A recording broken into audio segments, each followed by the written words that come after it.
Okay, we're going on to communications number 39 from Jeffrey, I hope I'm right here, Weiss and Chet Gwynn to discuss a resolution that the mayor and council asked politicians in Washington, D.C. to fund our cities instead of the war in Afghanistan.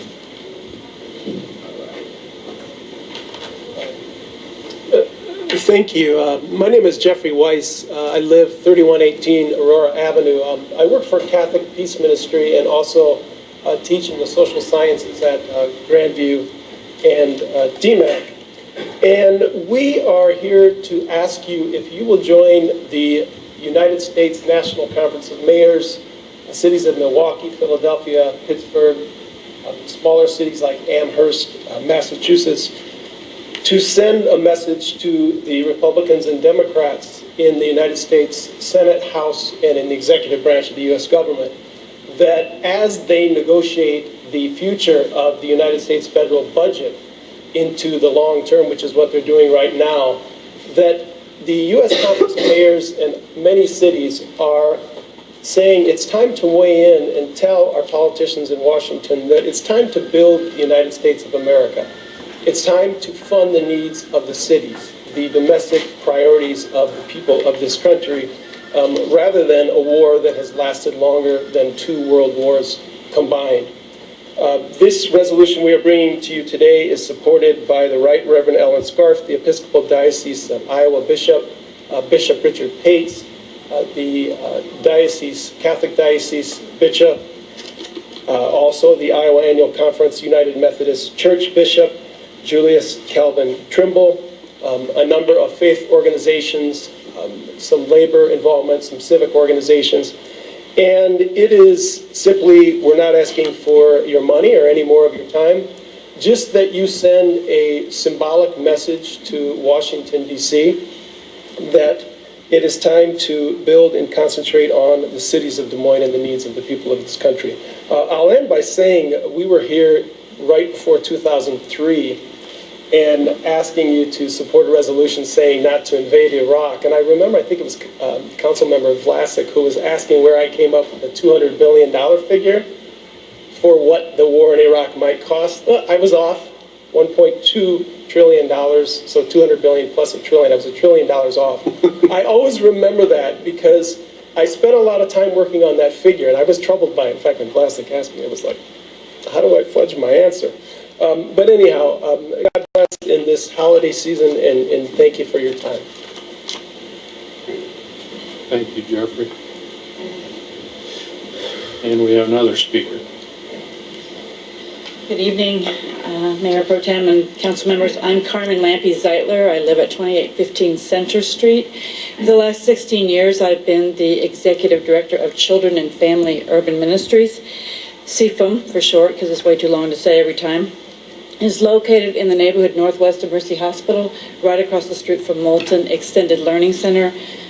Councilman Grease, you were there a couple of years ago to help celebrate Lights On after school. The mission of CFUM is to create a community to support the potential of children, youth, and families through educational success, healthy living, and community engagement. To that end, we offer out-of-school programming for children from kindergarten through high school. We offer an evening meal, a community meal 6 nights a week that tonight served 141 guests that are there coming together to eat just simply because they need something to eat. I used to say, when I would talk about CFUM, that we were in the most richly diverse and economically disadvantaged neighborhood in Des Moines. But now I say that we serve a neighborhood that is among the richly diverse and economically disadvantaged, because over these 16 years that I've been at CFUM, I have seen the human needs in Des Moines dramatically increase. And at the same time, resources available for the city to meet those needs dramatically decrease. Just in the neighborhood around CFUM, that need and decrease is very clear. Moulton no longer has a librarian that works full-time at the school. They have fewer aides that are available for teachers in classrooms. They have, students have fewer counselor that they can turn to in times of crisis or for chronic needs. The school has gone from being able to offer an outstanding out-of-school program to being able to offer none at all. The fine and resourceful Forest Avenue Library is open significantly fewer hours with significantly fewer staff. Access to good, affordable housing, which is something I think we've always struggled with, is even more in decline. Emergency services for families just can't keep up with the need. I think your drive to get food for families during the holidays is very a good thing and a noble thing, but it's just a tiny piece of what is needed in the city. I could go on and on, but you know better than anyone the most increasing needs in our community are human needs. I picked up the City of Des Moines performance report last week at the library when I was there, and I love this report. I've always liked to look at it because it really breaks things down well, and I really appreciate over the years the use of local artists to illustrate some of the great things that are going on in Des Moines. The report on the state of Des Moines that I am forever hoping to see shows the average hourly wage is a family-sustaining wage, that every child is on grade level in reading and math, that every young person graduates from high school, that every student has access to the arts in the public schools, that everyone has access to world-class health care, that every neighborhood is a good place to raise children. That is why I come tonight to urge you to, along with Jeffrey and all the aforementioned sponsoring people and organizations, to send a message to Washington that it is time to stop the destruction of our warring and begin the resurrection of our cities where our children live. Thank you. Thank you. Any questions for Carmen? Frank, I think I know this is near and dear to your heart, so I'll turn it over to you first. Hello? Yes. Well, being the mayor that actually brought this before the Conference of Mayors, I would certainly move it to our city council. I think I want to thank Jeffrey and Chet and everybody that's spoken about it, not only tonight, but for most of their lives.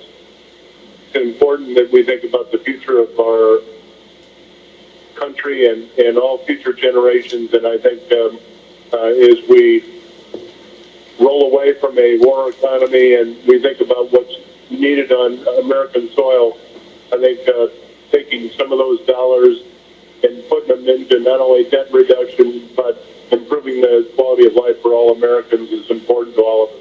So I move it. Thank you, Frank. Allie?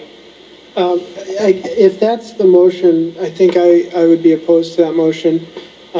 I appreciate the speakers coming, and I'm not necessarily opposed to anything they shared, but I don't think I'm in a position as an elected official at a city level to tell the federal government how is appropriate to spend war dollars. I'm not privy to significant information that they have.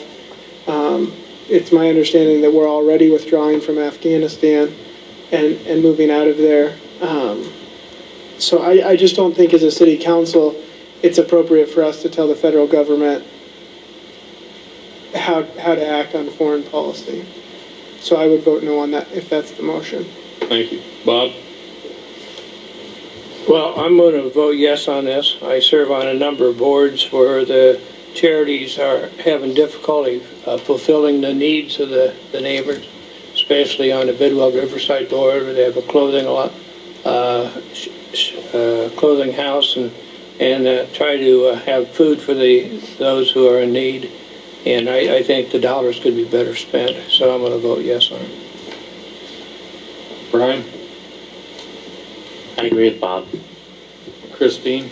I'm going to vote no on this resolution, and I just don't feel it's the role of the city council to be involved giving direction to the federal government. We're a public policy board that's really focused on the citizens of Des Moines.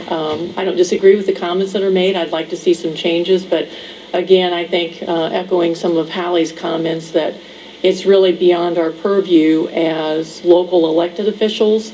And the president already has a plan in place where he has a withdrawal plan for Afghanistan and the war, and that's moving forward. I mean, he was reelected, so I assume that that's moving forward. So I'm just not comfortable supporting this. Chris? I acknowledge that there's a plan to pull out of Afghanistan, and I for one think that's a good thing. If I had to say one thing that was weak about this is I wish we were pulling out of Afghanistan for reasons far beyond just money. But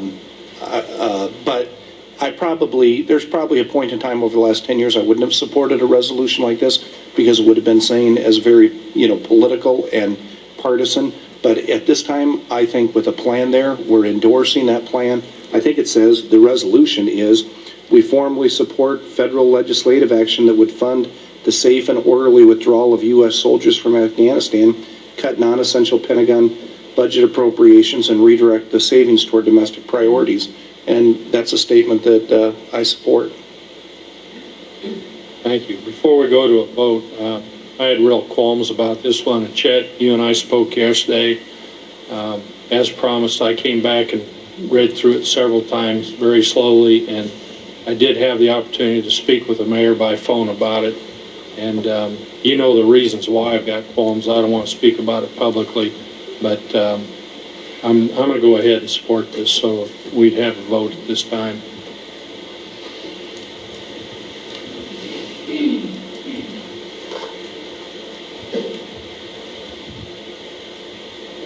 I guess 2 no.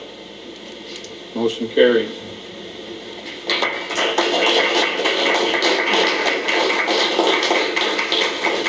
I believe that's the end of our meeting. Extra one.